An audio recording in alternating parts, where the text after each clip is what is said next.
Mesdames, Messieurs, bonjour et bienvenue sur notre chaîne YouTube.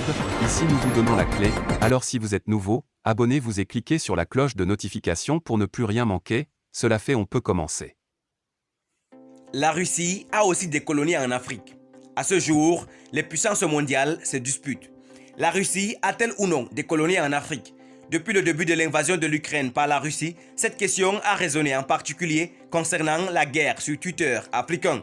Alors que certains utilisateurs africains voient de l'hypocrisie dans le comportement des pays européens aujourd'hui, car ces pays ont occupé un territoire étranger, l'Afrique, dans le passé, d'autres soulignent que la Russie a aussi sa propre, bien que brève, histoire coloniale en Afrique.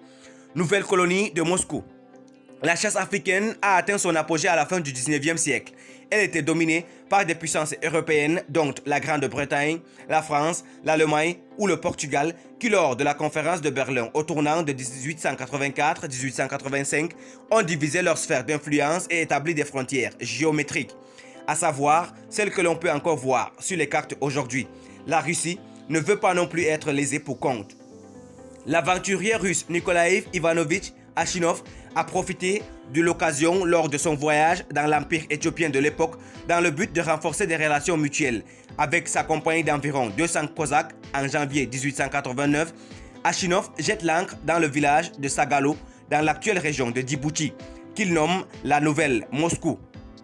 La colonie russe était l'aile gauche des relations russo-éthiopiennes qui étaient chaleureuses et intenses au tournant du 19e siècle, a déclaré l'Africain Jan Zahorik de l'université de Bohême occidentale à Plzeň, Zesnam Zrapovi. Le tsar Alexandre III, cependant, selon Zahorik, il s'est éloigné des actions des Cosaques et les envahisseurs ont été rapidement chassés par les Français qui se battaient pour une position dominante dans la région. L'État russe n'a donc duré que quelques semaines et aucun monument de cette période ne subsiste aujourd'hui à Djibouti. Actuellement, selon Zahorik, la Russie n'a pas de relation supérieure à la norme avec Djibouti. Selon lui, l'offre de Moscou est très limitée par rapport à Pékin qui a une position forte dans la région. La Russie peut proposer toutes sortes de contrats d'armement, de contacts ou de programmes de formation, a-t-il donné un exemple. Une importante plaque tournante du transport dans le monde. Mais l'importance de Djibouti ne cesse de croître. Le pays de près d'1 million d'habitants est aujourd'hui une plaque tournante importante pour le transport maritime mondial. Les navires passant d'Asie en Europe et vice-versa, quiconque décide d'entrer dans la mer Rouge doit franchir la porte des larmes, détroit de Mandeb et les eaux de Djibouti. D'après l'allemand serveur Deutsche Welle, jusqu'à 10% du commerce mondial transite par cette route. Guerre en Ukraine. Quelle est la prochaine étape pour déplacer Twitter en Afrique? Les opinions africaines sur la Russie en ce qui concerne la guerre en Ukraine sont mitigées. Depuis sa création, certains ont exprimé leur solidarité avec l'Ukraine. D'autres ont soutenu le président russe Vladimir Poutine et ont fait preuve de 2 poids, 2 mesures de la part de l'Occident.